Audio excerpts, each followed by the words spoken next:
Hello friends, welcome back to our channel. இந்த வீடியோவில் என்ன பார்க்க போகிறோம் பார்த்தீங்கன்னாக்கா, இந்திய அரசியலமைப்பு உள்ளாட்சி அமைப்புகள் பகுதிகளில் இது வரைக்கும் டிஎன்பிஎஸ்சி எக்ஸாமில் கேட்கப்பட்ட முக்கிய வினாக்கள் தான் பார்க்க போகிறோம்.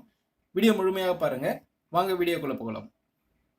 முதல் கேள்வி, இந்திய அரசியலமைப்பின் எந்த அட்டவணையில் பஞ்சாயத்து முறையின் ஆற்றல், அதிகாரம் மற்றும் பொறுப்புகளை குறிப்பிடப்பட்டுள்ளன?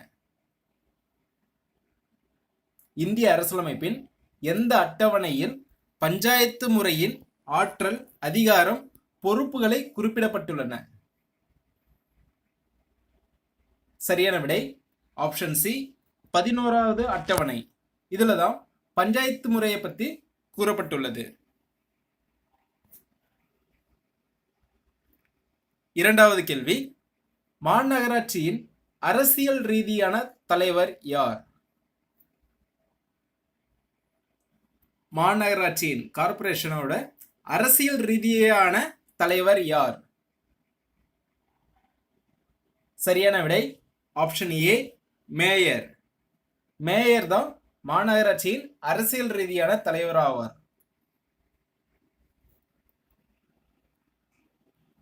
மூன்றாவது கேள்வி, உள்ளாட்சியின் தந்தை எனப்படுபவர் யார்? உள்ளாட்சியின் தந்தை எனப்படுபவர் யார்? சரியான விடை ஆப்ஷன் சி, ரிப்பன் பிரபு. ரிப்பன் பிரபு தான் உள்ளாட்சி அமைப்பின் தந்தை, உள்ளாட்சியின் தந்தை என போற்றப்படக்கூடியவர். இது அடிக்கடி எக்ஸாம்ல கேட்கக்கூடிய மிக முக்கியமான கேள்வி.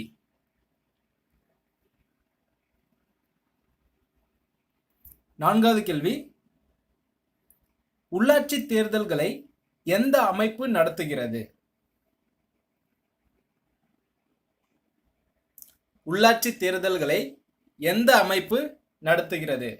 லோக்கல் பாடி எலெக்ஷன் யார் நடத்துறாங்க? சரியான விடை ஆப்ஷன் ஏ, மாநில தேர்தல் ஆணையம். மாநில தேர்தல் ஆணையம் தான் உள்ளாட்சி தேர்தல்களை நடத்துறாங்க.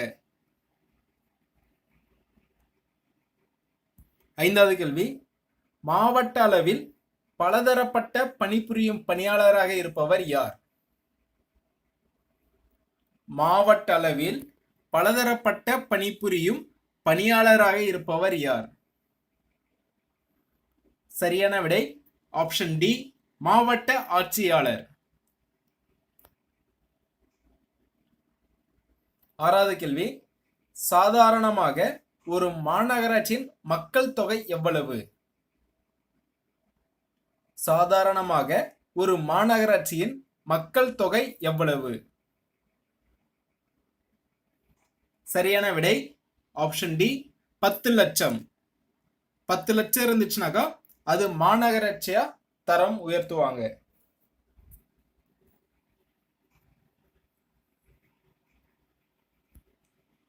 ஏழாவது கேள்வி, எங்கு முதல் முனிசிபல் கார்ப்பரேஷன் ஏற்படுத்தப்பட்டது? எங்கு முதல் முனிசிபல் கார்ப்பரேஷன் ஏற்படுத்தப்பட்டது? சரியான விடை ஆப்ஷன் ஏ, சென்னை.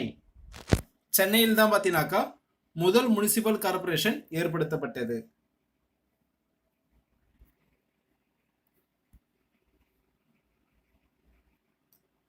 அடுத்து எட்டாவது கேள்வி, கீழ்கண்டவற்றுள் எது சரியானது? மாநகராட்சி மேயர் யாரால தேர்ந்தெடுக்கப்படுகிறார்ன்றதுல எது சரியானதுன்னு பார்த்தீங்கன்னாக்கா ஆப்ஷன் சி, மக்களால் தேர்ந்தெடுக்கப்படுகிறார். ஒரு மாநகராட்சியோட மேயர் பார்த்தீங்கன்னாக்கா மக்களால் தான் தேர்ந்தெடுக்கப்படுகின்றாங்க. அடுத்ததாக 9வது கேள்வி, பின் வருவனவற்றுள் பஞ்சாயத்து ராஜ்யம் தொடர்புள்ளது எது எதுன்னு கேட்டிருக்காங்க. ஃபர்ஸ்ட் ஒன்று மாநில அரசாங்கம், இரண்டாவது பல்வந்த்ராய் மேத்தா குழு, மூன்றாவது 73வது திருத்தம், 4 கிராம முன்னேற்றம். இதுல இந்த 4ல் எது பஞ்சாயத்து ராஜ்யத்துக்கு தொடர்புடையதுன்னு கேட்டிருக்காங்க. சரியான விடை என்னன்னு பார்த்தீங்கன்னாக்கா ஆப்ஷன் டி, அனைத்தும்.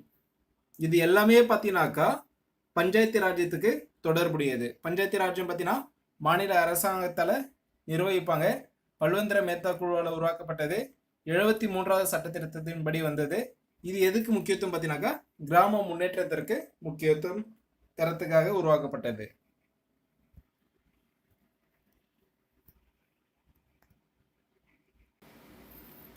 பத்தாவது கேள்வி, பஞ்சாயத்து ராஜ்யத்தின் முதலாவதும் தலையான அழகாக திகழ்வது எது? சரியான விடை ஆப்ஷன் ஏ, கிராம பஞ்சாயத்து. 11வது கேள்வி, சென்னை பெரும் மாநகராட்சி எத்தனை உறுப்பினர்களை கொண்டுள்ளது? சரியான விடை ஆப்ஷன் டி, 200 உறுப்பினர்களை சென்னை பெருநகர மாநகராட்சி கொண்டுள்ளது. 12வது கேள்வி, இந்திய அரசியலமைப்பின் எந்த பகுதி பஞ்சாயத்து ராஜ் அமைப்பை பற்றி கூறுகிறது? சரியான விடை ஆப்ஷன் சி, பகுதி 9. பகுதி 9 தான் பார்த்தீங்கன்னாக்கா பஞ்சாயத்து ராஜை பற்றி இந்திய அரசியலமைப்புல இருக்கு.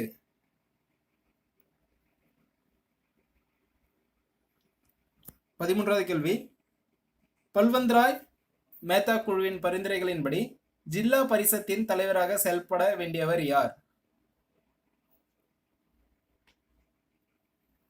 சரியான விடை ஆப்ஷன் டி, மாவட்ட ஆட்சித்தலைவர்.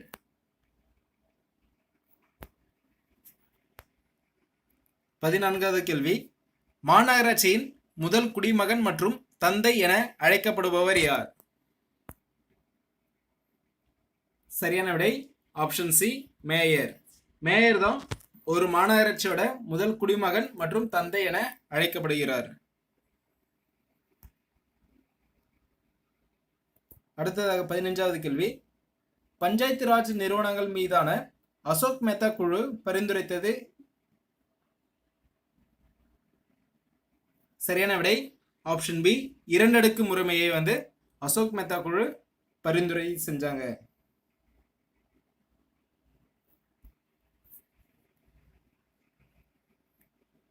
அடுத்ததாக 16வது கேள்வி, இந்திய அரசியலமைப்பின் 243D விதி வலியுறுத்துவது எது?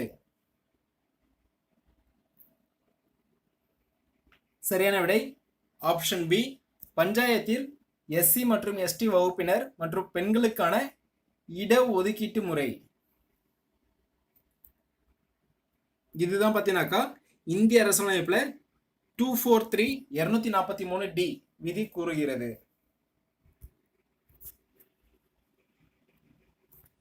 அடுத்ததாக 17வது கேள்வி, கிராம சபை பொதுவாக ஒரு வருடத்திற்கு எத்தனை முறை கூடும்? சரியான விடை ஆப்ஷன் ஏ, 6 முறை. ஏற்கனவே 4 முறை கூடிட்டு இருந்தது. இப்போ பார்த்தீங்கன்னாக்கா கூடுதலாக 2 நாட்கள் சேர்த்து மொத்தம் 6 முறை கிராம சபை ஒரு வருடத்துல கூடும். 18வது கேள்வி, பஞ்சாயத்து ராஜ் சேர்க்கப்பட்டுள்ள பட்டியல் எது? சரியான விடை ஆப்ஷன் பி, மாநில பட்டியல்.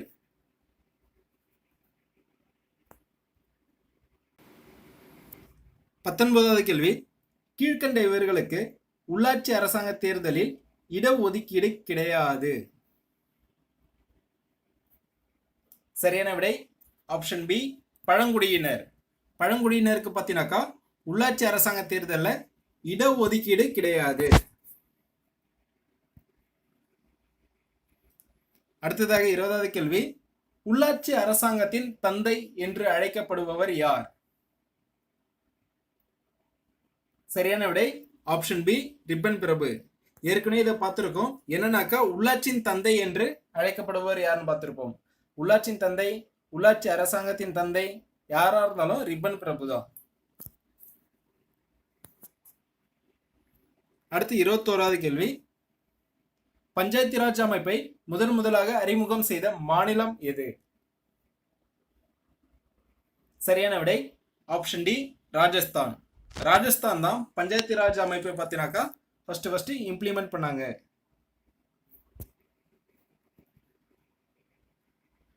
அடுத்து 22வது கேள்வி, பல்வந்த்ராய் மேத்தா குழு அறிக்கையின் பரிந்துரைகள் தேசிய வளர்ச்சி குழுவால் ஏற்றுக்கொள்ளப்பட்ட ஆண்டு? சரியான விடை ஆப்ஷன் பி 1958.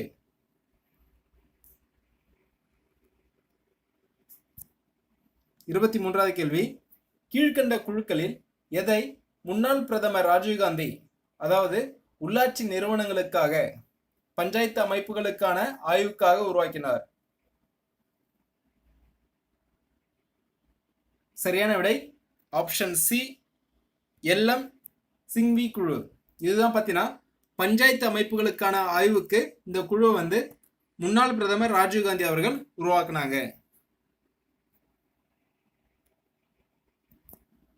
24வது கேள்வி, பின் வருவனவற்றுள் எந்த அமைப்பு பஞ்சாயத்து ராஜ் முறையில் முக்கிய செயல்துறை உறுப்பு மாவட்ட அளவில் ஜில்லா பரிஷத் வடிவத்தில் இருக்க வேண்டும் என்று பரிந்துரை செய்தது? சரியான விடை ஆப்ஷன் சி அசோக் மேத்தா குழு.